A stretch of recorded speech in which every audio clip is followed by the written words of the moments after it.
امیر عباس صاحب، یہاں یہ سوال بھی پیدا ہوتا ہے کہ اگر پاکستان تحریک انصاف اس ترمیم پر ووٹ کر دیتی ہے بحیثیت جماعت تو کیا ہوگا؟ میں اس پہ آپ سے بات کرتے ہیں، لیکن تازہ ترین صورتحال پارلیمان کی لے لیتے ہیں۔ بیورو چیف ہمارے ساتھ موجود ہیں عباس شبیر۔ عباس، سارا دن وقت بدلتا رہا ہے اور وہ پارلیمان میں اجلاسوں کا تھا دونوں طرف، اب صورتحال کیا ہے؟ سینٹ میں تو اجلاس ہونا تھا، کابینہ کا اجلاس ابھی ہو نہیں پایا، کیا تازہ ترین اطلاعات؟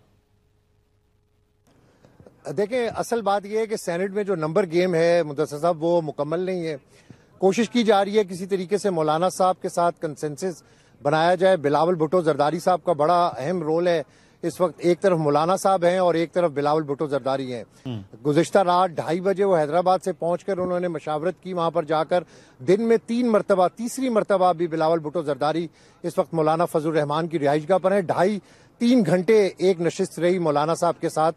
اس کے بعد انہوں نے میڈیا ٹاک میں کہا کہ ہمارا اور مولانا صاحب کا اتفاق ہو گیا، جس کے بعد مولانا صاحب کی طرف سے یہ بتایا گیا کہ ابھی پارٹی کا ایک دوبارہ اجلاس بلایا جائے گا۔ ان بٹوین بلاول بھٹو زرداری صاحب دوبارہ مولانا صاحب کے پاس پہنچے، اسحاق ڈار صاحب، محسن نقوی صاحب بھی وہاں پر موجود ہیں۔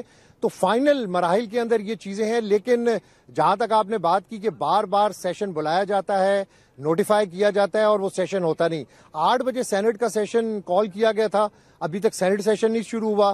9:30 بجے قومی اسمبلی کا تھا، قومی اسمبلی کا سیشن بھی شروع نہیں ہوا اور نہ ہی کوئی اگلا ٹائم دیا گیا۔ اسی طرح کیبنٹ کا بھی سلسلہ دن بھر جاری رہا، 3-4 بار کیبنٹ اناؤنس ہوئی، تیاریاں ہوئی پارلیمنٹ ہاؤس میں، پی ایم کی سیکیورٹی ہم نے دیکھی، لیکن اس کے باوجود کیبنٹ کوئی ہوئی نہیں۔ پھر بتایا گیا کہ شہباز شریف صاحب زرداری صاحب کے پاس گئے ہیں، مشاورت ہو رہی ہے وزیر اعظم ہاؤس میں، تو سارا دن یہ مشاورت ہو رہی ہے۔